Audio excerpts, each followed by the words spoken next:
Hello, welcome to another episode of Purple Insider as I jam as many podcasts as I can in before a Saturday football game because I have a lot of people that I like to have on the show. And one of them, because somehow the Vikings and Indianapolis Colts have crossed paths a handful of times in recent years, is one of my favorite guys to follow on Twitter, Zach Hicks, Sports Illustrated, and the Locked On podcast covering the Colts. What is up, Zach? How are you?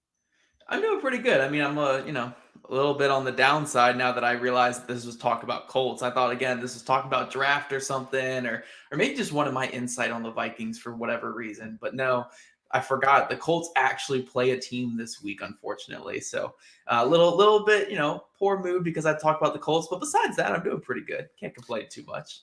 I mean, well, first it's been fun to follow your progress. I think the first time we talked, you were at like your kitchen table and you had like standard def from 1980 videos quality. So no, it's been good to see you progress in your career following this team, but boy, did they smack you in the face this year. I mean, it's just like the last couple of seasons, they were going out and getting Phillip Rivers, going out and getting Carson Wentz, and you missed the playoffs on the final day of the season. But overall, it was a good football team. And, Right. you could make an argument like well coached, lots of talent. I mean, how much of this is just Matt Ryan didn't work, and how much of it was like a house of cards kind of coming apart? Yeah, the wheels fell off all at once. I mean, yes, part of it was Matt Ryan just did not work. But another part of it was, look, they paid this offensive line so much money, but they paid it so much money only at three spots. The other two spots, they went very, very bare bones. Matt Pryor starting at left tackle, where, yes, off of last season, he was fine in reserve, but to kind of just throw him out there, give him the starting job at the very beginning of camp, and then to see what happened when the season started, oh my gosh, what a disaster. And then you got Danny Pinter at right guard, who, again, in some spot snaps the last couple of years, he's been fine at center, but he was not ready to be a right guard. And again, given that starting spot at the very beginning of the offseason, so you have two extreme weak links on this offensive line, and then three players around them that are dealing with injuries, dealing with regression, dealing with having to build a cohesive unit with these two major liabilities. And not only did you have your quarterback fall apart, you had this entire offensive line fall apart, which led to the entire offense falling apart. And, we can say so many things about Frank Reich and the job he did with Indy these last couple of years, but he's not a bad coach. Yes, he got fired. He was probably going to get fired at the end of the year if it didn't happen mid-season. Probably deserved it just because it was time for change. But he was not the issue. The offensive line fell apart. The quarterback was just not what they expected. And as a result, this Colts team's not an awful team, but when you don't have an offense in the modern NFL, what are you? You're a 4-8-1 team now in week 13 going into, week 15 now. So, yeah, those two major parts, offensive line and then the quarterback not being what they expected, it just led to straight disaster this season. I mean, there certainly is the question of like, should they have seen it coming when it comes to Matt Ryan? Because, I mean, he played against the Vikings a couple of times and the ball wasn't moving too fast through the air. And Yeah. the off-season articles, and look, we're all wrong about football. If we weren't all wrong about football all the time, then what fun would it ever be, right? If we Right. all just, Right. if everything went the same way you thought, and the Denver Broncos were just a good team with Russell Wilson and everything else, what would we talk about? Right. But at the same time, there were a lot of off-season articles of like, dude, Matt Ryan, I mean, it's coming. It's going to be so good. It's like, wait, shouldn't we have a little bit of skepticism here based on the way he's played in recent years? I mean, there just seemed to be nothing left. But what is it that in your mind has made it so horrific? Because last year, it was a 7-10 Falcons team, didn't have a whole lot of weapons there, kind of like pretty meh. And, he wins 7 games. All right. You give him a little bit of a better team, a little bit of a better coach. Maybe you can win 9 or 10 and get into the playoffs. But this has just been super sad. I mean, this has been like watching Peyton Manning in 2015 without all the other things that were on that team. Yeah, we've noticed with quarterbacks now for the last, however years that we've watched football, guys like us, where when they hit that cliff, it's gone. Like they fall off. Peyton Manning is a great example. Ben Roethlisberger there in Pittsburgh as well was a great example. I mean, neither of those guys could throw past 10 yards, And then if you go look at that Dallas game a couple weeks ago with Matt Ryan, you're like, oh, there it is. There's the Peyton Manning. There's the Ben Roethlisberger at the end of the career. But honestly, I think where a lot of those articles kind of went wrong, and a lot of my articles went wrong too, because I thought this would be a good mixture, is we were banking too much on that Phillip Rivers season in 2020, because it was getting back to the Phillip Rivers season. The Phillip Rivers season where this, older quarterback who was, a future Hall of Famer, potential Hall of Famer, really, really good quarterback, came to Indy, just picked up the system like that, came in, threw with great anticipation, accuracy. Sure, the arm strength wasn't there, but he was just slinging it, and it was just good. I mean, they took the number 2 seed Buffalo Bills to the wire. They were 11-5 team. Like, this was a good football team. And then they tried the Carson Wentz thing, and you could see, volatility at quarterback is just a dangerous thing. It's scary when you don't know what you're getting each week. It makes you kind of long for consistency. When you're like looking at a guy like Matt Ryan, where sure, the peaks won't be as good as Carson Wentz, but the lows won't be as bad as Carson Wentz. And to some degree, that was correct, but there have been no highs whatsoever with Matt Ryan outside of that Jacksonville Jaguars game where he threw a game-winning touchdown pass in the last 20 seconds. Like, he's had some good moments, but again, he's just an older quarterback that, again, we were banking too much on that Phillip Rivers season, on a guy coming in from day one, picking up the system, elevating every single thing around them, and succeeding despite having no arm strength left. Matt Ryan, like most older quarterbacks, just wasn't able to do that. So I think that's where we kind of all went wrong with our analysis, where Phillip Rivers, man, he's just one of a kind, I guess. I don't know. Well, I also think that the offensive line was good that year, and I'd have to go check what the numbers said about that. But that was my perception, is that the offensive line giving Phillip Rivers time to throw was a big difference maker. Also, I mean, he's just like, Phillip Rivers was so gutsy, though. Like, he would just throw into coverage and whatever else. I think that he had at least enough anticipation to do that. When Matt Ryan was at his best, the dude had a rocket and he could fire it into tight windows and stuff. It seems like at this point, he just doesn't even want to try it. Like, every pass goes 4 yards through the air and gets, tackled almost instantly, because who's playing, and maybe the Vikings will, but who's playing off coverage versus this team? Like, who's saying, oh yeah, we're really worried about him going downfield, where with Rivers, no matter how much was left, you knew he was going to push it downfield at some point, one time or the other.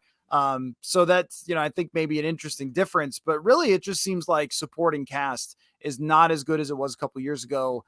Jonathan Taylor is a great player, but there's only so much running backs can do themselves to dictate that part of the offense. And then here you are just falling apart.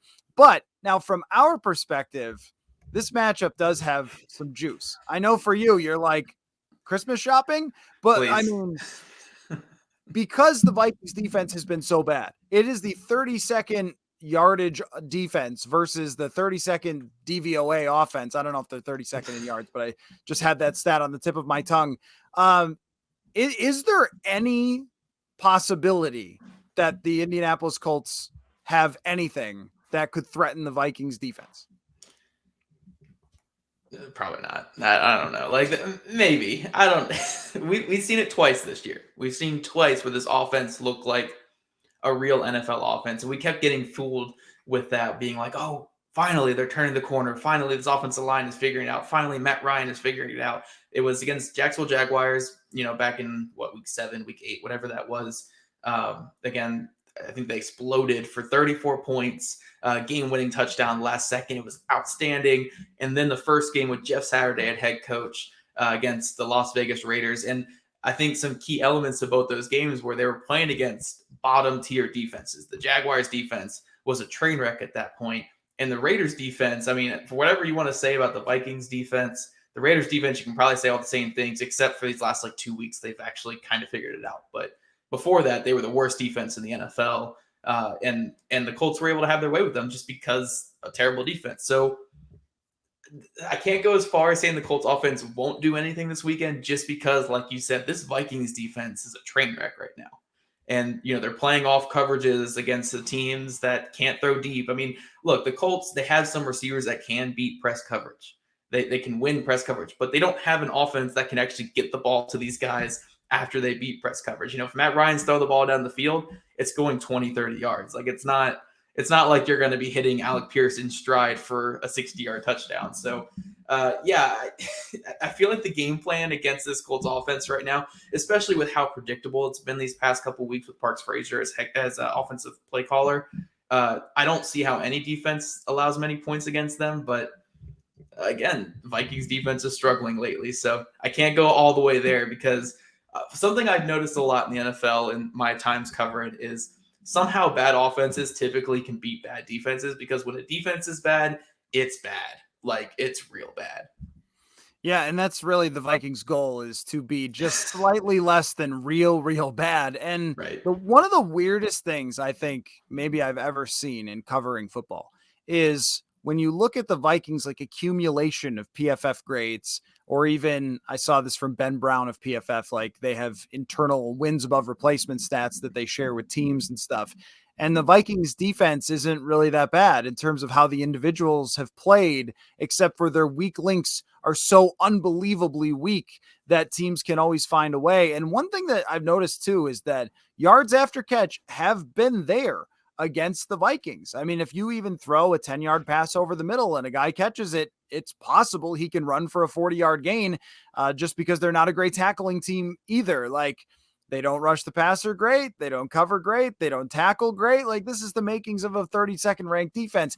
It's just that, like, having watched enough Matt Ryan to be very sad about what Matt Ryan looks like this year, I just don't see it. Like, they're not playing against the Dallas defense, and this could be like old takes exposed almost instantly with a Saturday game. We don't even get some run up time for people to forget what we said. But like, I just feel like it's such a get right game for the Vikings. But I did want to ask, is there spunk?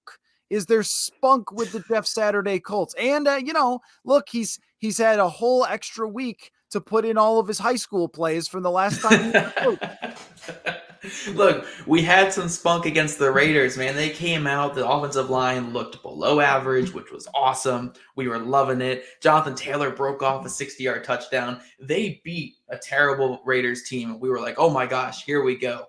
Finally, we can beat terrible teams. And then they took the Eagles to the wire. Like, this is a darn good bad team right here. Like, they're taking good teams to the wire. And then they got, they didn't get blown out, but they lost pretty handedly to the Steelers on Monday Night Football. Everyone saw that.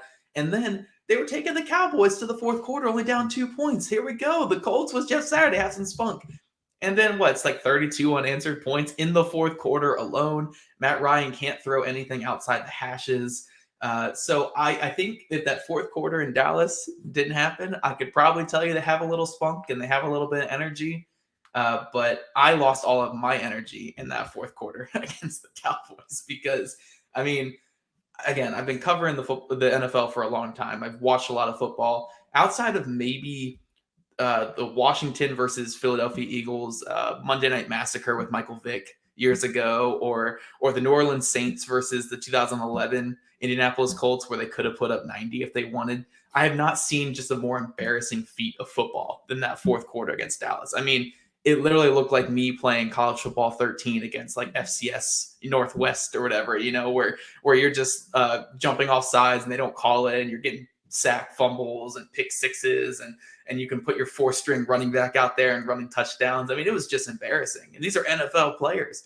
So I don't know how, I mean, again, I know you had the bye week and you can kind of breathe a little bit after the bye week and come out with a little bit more energy, but like, that's so embarrassing. I have no clue how you bounce back from that and still have energy, especially in a lost season where this week they're officially eliminated from playoff contention if they lose. Even if they win, they could be officially eliminated.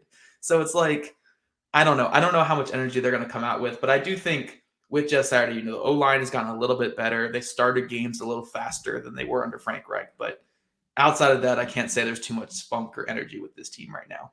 Yeah, and it's hard to convince me that Jeff Saturday's better in any way than Frank Reich, somebody that had so much experience, and I just have a ton of respect for. I thought, Right. I actually thought good.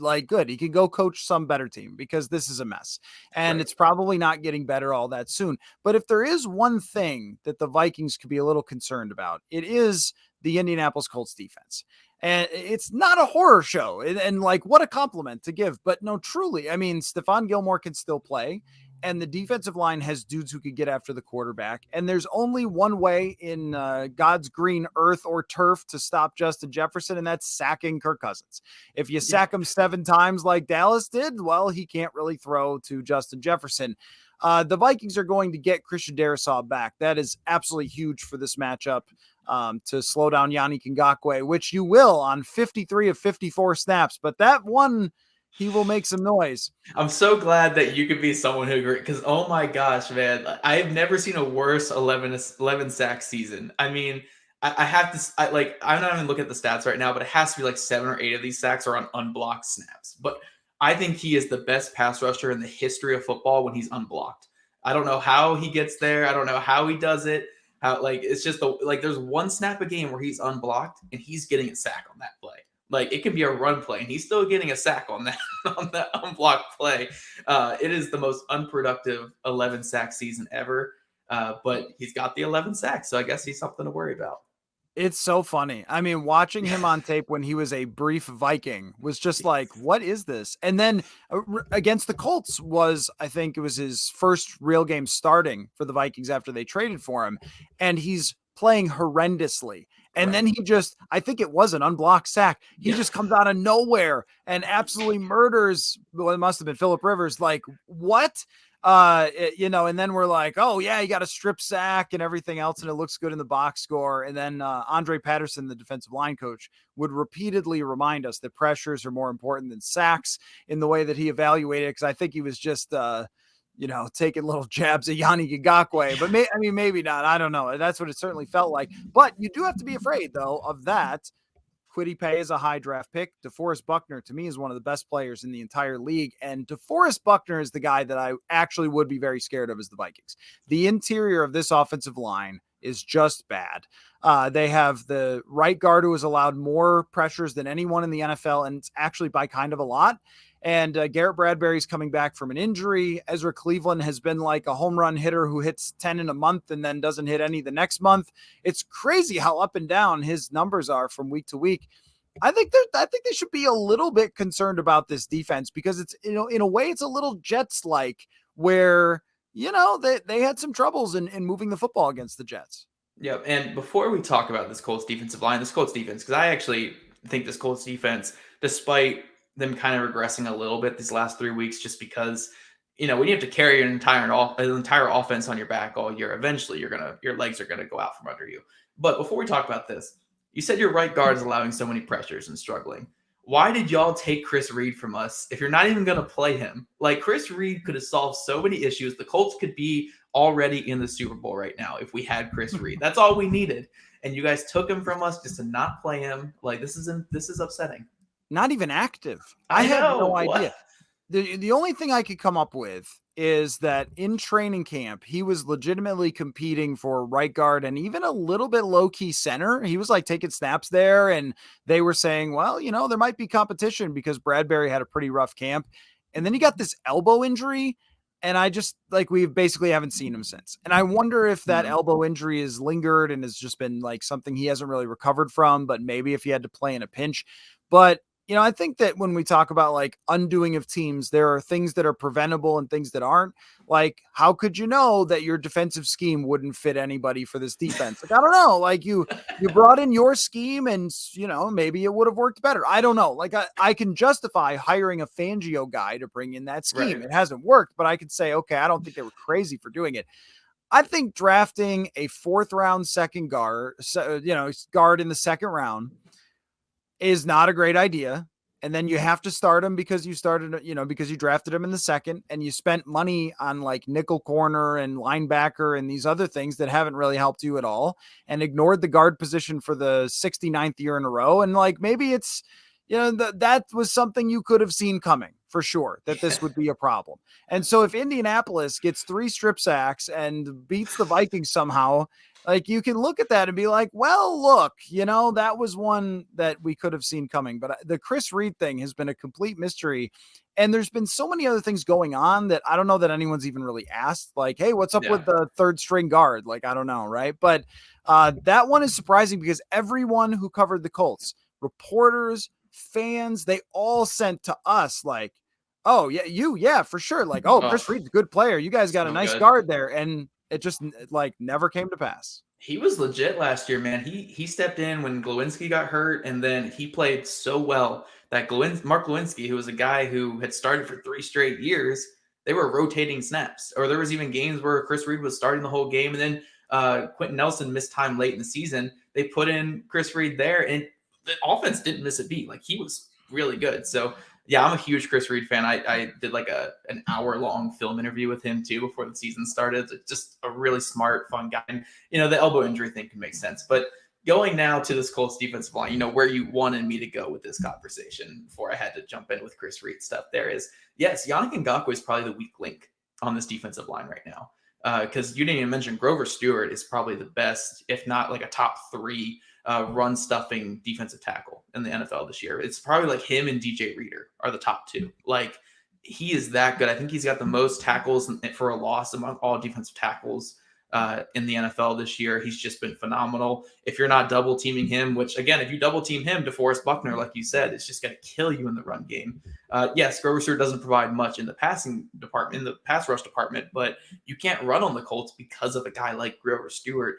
And then, yes, DeForest Buckner, great pass rusher, great run defender. And then Kwity Paye this year, when he's played, man, I'm not saying he's looking like a savior off the edge or anything like that, or like a superstar, but like if he had played all year this year, we'd probably be looking at him having like 8, 9, 10 sacks right now, which is really, really solid because he's having some high quality sacks. Anytime they stunt him, he's just explosive and disruptive. So I think Gus Bradley with this defense is going to throw some things at Kirk Cousins to, get him a little scared there in their pocket. Now, again, I do think this defense is regressing. I think they are losing their legs a little bit. And we saw that a little bit at the end of the Cowboys game where they were able to run the ball at will because guys like Grover Stewart, guys like DeForest Buckner, these are 30-year-old players that are just worn out from this season, playing 60, 70, 80% of the snaps in the year where they've had to carry this offense. So I don't know what version of the Colts defense we're going to be getting in this game, but this is a good unit. They have a lot of good players. They held the Chiefs and the Eagles to under 20 points this season. And they gave their team the chance to win in both of those games. So this is not a cakewalk of a defense with the Colts. The Colts offense is a cakewalk. Their defense is pretty good. It just seems so wasted. I mean, really, like, because we know this year-to-year defense, like you mentioned the age of some of these players, like Stephon Gilmore is not going to be this for you for another 3 years while you completely rebuild. And I think when you look at teams in the league, and I don't want to get too far away from like the matchup or whatever, because that's what most people care about. Teams in the league that have the toughest path back to being somebody, Indianapolis isn't number 1, but they're not number 1 either. I mean, Right. It's like, and you would say like, well, you just draft a quarterback, and I'm sure that you're going to do some little tiny bit of draft scouting when it comes to the quarterback. But I do have a question for you about the draft, so I won't leave you without that. But it just feels like this whack-a-mole game where like you built up this good defense and you're hoping the offense can rank 15th in the league and get in the playoffs and make things interesting. And the offense goes to hell. And then you're looking around and you're firing people, and maybe years of drafting non-premium positions has kind of come back to haunt you a little bit, like things like that. I mean, I know that's debatable between the draft Twitter and the analytics Twitter, but I tend to think that like having the best linebacker in the league is like, okay, well, congratulations. Like, I mean, I criticize the Vikings for this, like second round guard. Okay, well, great. I mean, if he's Quentin Nelson, it might be worth it, but otherwise probably not. So I don't know. I feel like they are just in a spot where you say, what is the path to this team being good anytime soon? Yeah, no, I think, I've made this joke a lot ever since you and I talked a couple years ago during the Phillip Rivers season is, look, the Colts are the AFC Vikings. They just have had a different quarterback every year, and they've had their quarterback fall off compared to, you guys have just had the Kirk Cousins every single year. It's the same thing every year with Kirk Cousins, and that's the beauty of him is just he's going to be Kirk Cousins every single season. But yeah, with the Colts, I think the thing that hurt them the most, the thing that just killed the Frank Reich and Chris Ballard era was how good Phillip Rivers was. Because they thought this team was closer than what they really were. They thought that they were, when they had that Phillip Rivers season, they're like, oh my gosh, look, this immobile pocket passer on his last legs came in here and he got us to 11-5, taking the 2 seed to the wire. Like, this is a good football team. if we could just get this innovative, like creative passer like a Carson Wentz in here, he could take us to new levels. And then when Carson Wentz failed, they were reeling and they had to do something to try to save their jobs. And that was in the form of Matt Ryan. They never had that chance to go for a young quarterback. And by all reports and stuff, Chris Ballard and his scouting staff did like Justin Fields. And if they didn't make that Carson Wentz trade, they could have been in a position to trade up for him.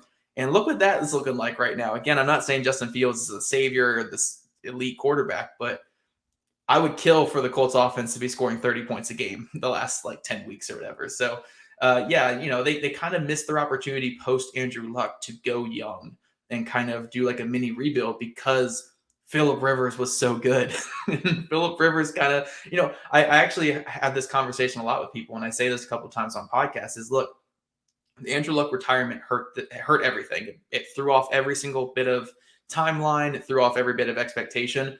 But Phillip Rivers being good is what killed everything. That was the step on the throat. That was the final nail in the coffin. Every kind of metaphor and illusion that you could make there. That was it. It was Phillip Rivers being pretty good because they were just pressing since then. And they just needed that time to kind of blow it all up. And I think being 4-8-1 in the season where you signed Stephon Gilmore, traded for Yannick Ngakoue, signed Matt Ryan, I guess they traded for Matt Ryan too. A lot of trades. But in an offseason where you did all that, trying to push all the chips in, and you just suck, like you're just terrible, this is finally the time where you can blow it up post Andrew Luck. It took them a long time, but they're finally here with a top, 5, 6, 7 pick. And hopefully you guys can help us get to that top 5 pick after this week. I have a name for this. I call this the natural tank. When nobody actually wanted to tank and God forced you to tank. Yeah. They just said, no, you do not go get a washed Matt Ryan on my watch. The football god struck you with lightning and said, it's the natural tank. You are forced to rebuild because at some point, unless you have Mahomes as your quarterback, every team will have to have that dip at some point. And this really strikes me that when the Vikings decided not to, and I don't want to say tank because they have Justin Jefferson, you can't tank with Justin Jefferson, but not reset, not move on from older players, not do some of the resetting. It's like they brought back, Harrison Smith at this huge contract and you're 32nd in yards. And Harrison Smith's one of the players I respect most that I've ever covered, but you're 32nd in yards. That's not worth what you paid him, especially the way they play him. So there was a lot of argument about, do you do this? Do you hit the reset button a little bit? And I fully believe Ryan Poles wanted to do that with the Vikings. And there was a world where the Vikings are the Colts right now. There was not quite to the level of being last in offense, but but there was a world where the bets just don't work. And instead of winning 9 games by one score, you lose half of those. And all of a sudden you're looking around going, now what? Where do we even go in the future? And that's why here, there's desperation. And maybe you felt this last year, maybe you didn't, or maybe in hindsight, you could see it. This year, there's desperation because looking in the future, it's there's going to be some really difficult things that they have to deal with. And just because you're you doesn't mean you automatically get to, have it work out like it did this year. So there's this feeling, even going into this game, you better bludgeon the heck out of the Colts, because otherwise we're all going to look around and go what is this? Is this just an average team in a 10-3 team's clothing, or what's going on here if they don't take care of business? So this weirdly has a lot of, it's been amplified a little bit over this week, the way that they lost to the Lions. Y'all better take care of business. Look, I'm pulling for you guys this week. Now, don't get me wrong. A win is always great for content. It's great for stories and stuff like that. But anytime the Colts win in these last 4 games, it makes the chance of Jeff Saturday coming back as head coach more likely and more plausible for Jim Irsay. So I'm hoping for 30-point losses in each of these last 4 games, especially against Houston in week 18 or whatever it is. But the Vikings are this close to being the Colts. Because you look at the Colts this year, if you flip all their one-score games, right? You know what their record is this season? 4-8-1. The same exact. So when they get in the one-score games, these one-score games that the Vikings are winning pretty much all of them, they're a coin flip team, like most NFL teams. But it's just those 4 non-one-score games they've just been bludgeoned by teams that they've played against. But that's just the difference between being a great team and a terrible team. Is just that coin flip. of those one-score games. And that's why we see with Vegas projections and a lot of people who bet on win-loss records for the next year, they'll see a team like the Vikings this season and see, oh man, 9 of their 10 wins or whatever it is you guys finish with were one-score wins. Odds are they're going to regress down to average or below average next season. So I'm going to bet the under on their win total. So yeah, the Vikings are going to be at a major impasse this offseason because with Justin Jefferson, you can't really tank. You know, Right, he's correct. too good. He's going to get 2,000 yards a season. Like, he's that good. But what do? You know, even not even just Justin Jefferson, even other guys like Christian Darrisaw, very, very good left tackle. Dalvin Cook, a good running back that you're paying already. On defense, they have some players that are playing well outside of the whole scheme and stuff like that. So, I mean, it's like the Colts where, you know, you look at the Colts and you're like, oh, yeah, we should tank. We have the best linebacker in football, a Hall of Fame left guard, you know, one of the top paid right tackles. They have Michael Pittman Jr., 1,000-yard receiver, Jonathan Taylor, a potential offensive player of the year running back. Like, how do you tank? You know, like, how do you tank? But maybe you guys should go the natural tank route. You guys want Matt Ryan after the season? We could send him your guys' way. Well, and I think that looking at Matt Ryan, there's definitely got to be a concern about it. Cousins wins 13 games. They give an extension. And then you're talking about getting into the same age where Ryan fell off, and all these things in the future is why mostly this year I've been like, we're not talking about the future because there is no future. Like Right.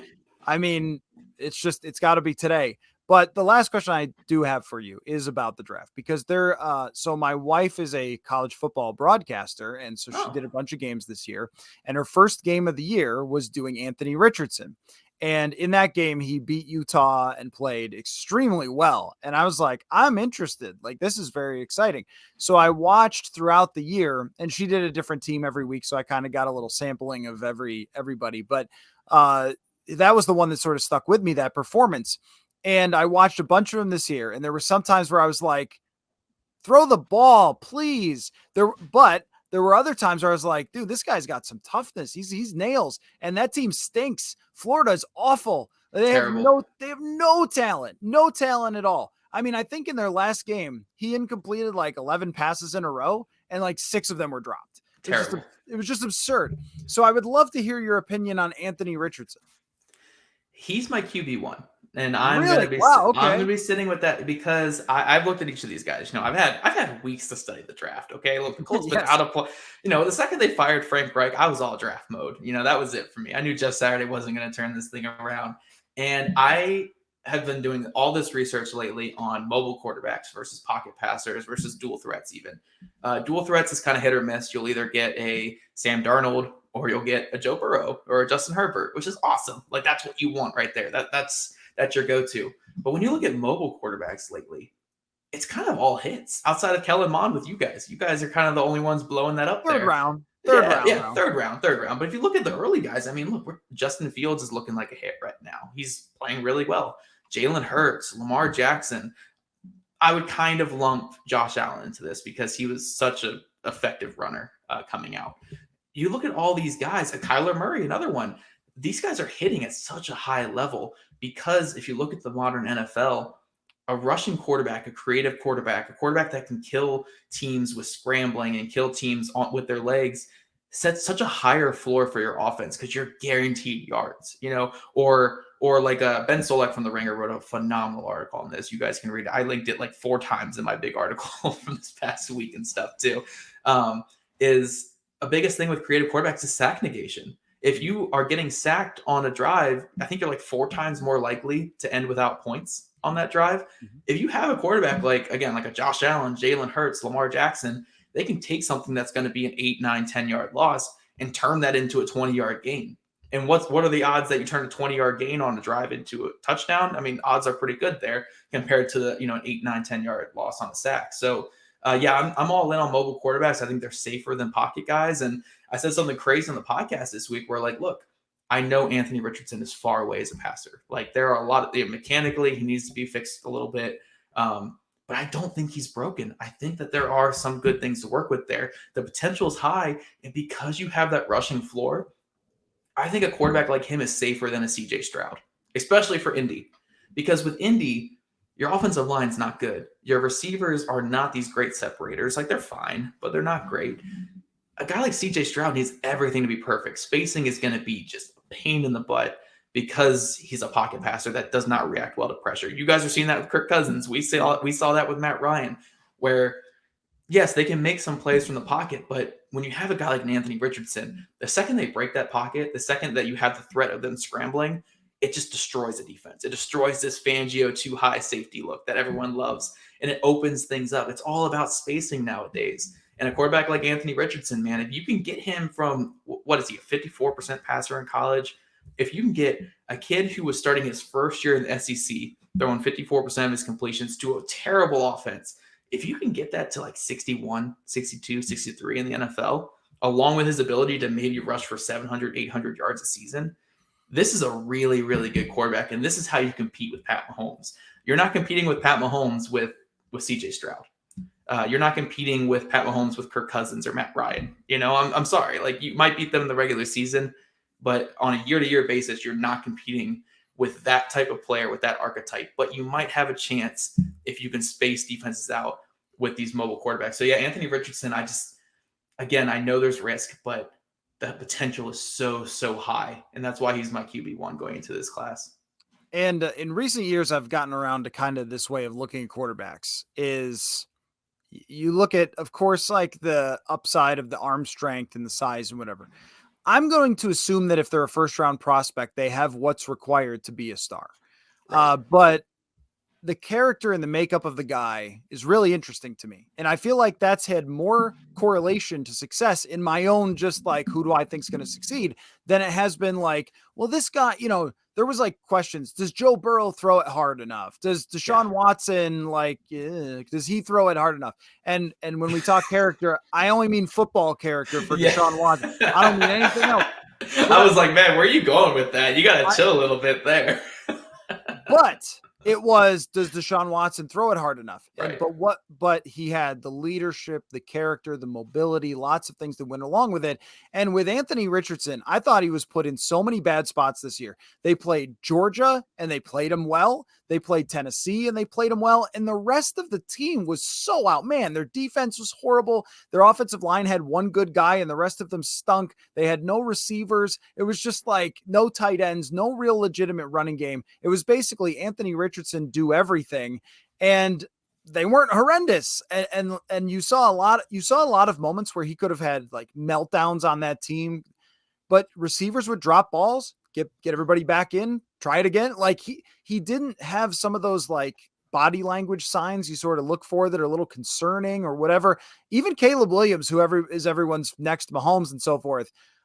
That's the only thing I have against him is I don't really love the body language sometimes. And I know it's a hot take, but I didn't I get it. I didn't like the right bleep Utah on your fingers or whatever. It's like, I like the way that I'm not saying he's a bad prospect. I'm saying like, he's going to need a year to act like a pro a little more. We cover pros here. So it's like, how do the pros act? Do they write bleep the Colts on your fingers? Like, probably not, right? Like, probably not, because you have some respect for your opponent. But I thought that everything with him, the way that he carried himself, checked every box for me. And then you add the arm strength that he has.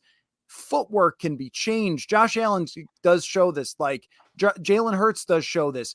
Matt Mahomes, the footwork. You can change footwork. You cannot change the fact that the guy has character and that he has toughness and that he has speed and that he has power. I mean, so anyway, I don't mean to spend so much time on this quarterback prospect, although the Vikings should like at least have some eyeballs on a guy or two, but anyway, so I just like, that's the one prospect I kind of kept an eye on, and I'm just very, very intrigued by him. Yeah. And last thing I'll say on this, because I know we're running a little long talking non-Vikings and Colts here, is that's the hardest part to evaluate, the character. Because I'm sitting at home in my little office here in Virginia. How am I going to know the character of Anthony Richardson down in Florida? Like, I could talk to him for an interview for 10 minutes and be like, walk away being like, yeah, he carried himself well. And then he walks off and does something stupid. And I don't, because I don't know the character of a man. I don't.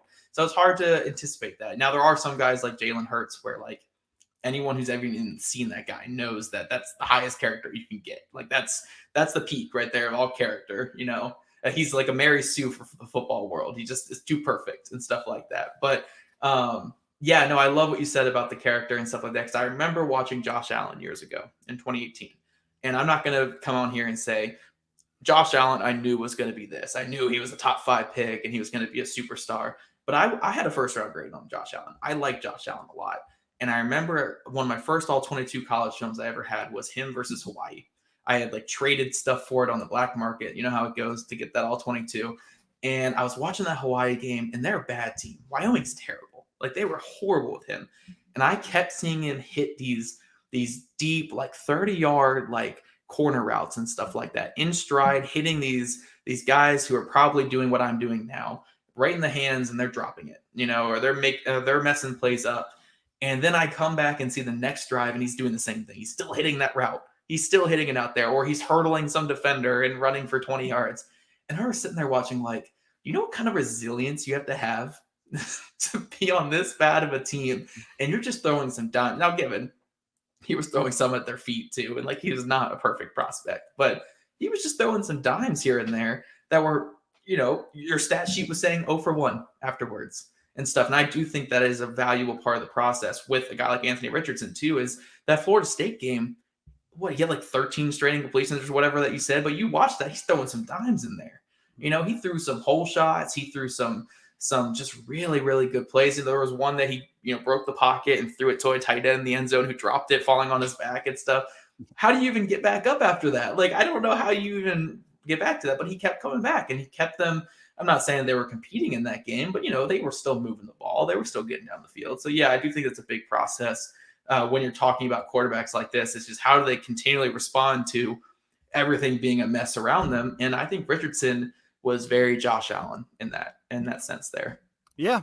And I think that Josh Allen, that was probably the thing that I didn't look into enough, was like the character, because I thought, look at those stats. Like, it's right. Is this guy going to be Dan McGuire or Paxton Lynch or something, depending on your era of bust quarterback? And instead, in 2018, I know I was meaning to ask one quick question and then wrap this up 10 minutes ago, but like, I see some glimmer in your eye finally. I have life again. I have life. Right. Like, dead Zach has been here for 28 minutes, and then finally we have this conversation. But I think that a lot of times we roll our eyes at some of the reports, but some of them have some truth to them. Like maybe with Josh Rosen, I don't know. Like even Kyler Murray, it was kind of like Zach Wilson. Right. Like why wasn't he the captain? And then you go like, oh, who cares? Like, I don't know. It's BYU. He should be the captain. Mm-hmm. Jim McMahon was the captain. Yeah. It's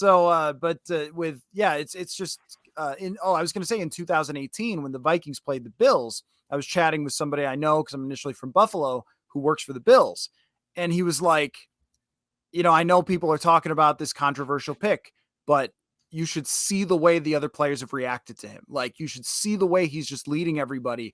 And I was like, okay, this is interesting. And then all of a sudden you saw it, like, that's what's led him to be where he is that makeup and mentality. So that's why I like Richardson. We both could be complete fools here because quarterbacks, but that's kind of what I like. So it's an interesting discussion. For you, the Vikings just need to win this game, man. Please. The conclusion of this whole show, talking draft, talking Colts, talking Vikings. Please win, Vikings. Just lay the beat down on the Colts, please. For both of our sanities, please, let's continue this. The Vikings winning this game. Zach Hicks, you are the best, man. I really, really enjoy your work. And even if you are a Vikings fan, you should follow Zach on Twitter because your draft stuff is tremendous. So maybe like a preemptive follow. It is. I don't have it in front of me. At Zach Hicks. Is there an underscore? Are you one of those people? Just two. At Zach Hicks 2. Me and Zach Hicks have talked about this a little bit, and he's not going to give it to me, so I'm going to be at Zach Hicks 2, I think, for the foreseeable future. Okay, and you're an H person. Yes. Okay. Zach Hicks. All right. Beautiful. Great stuff, man. Really fun conversation. And we will talk again soon in draft season. Definitely.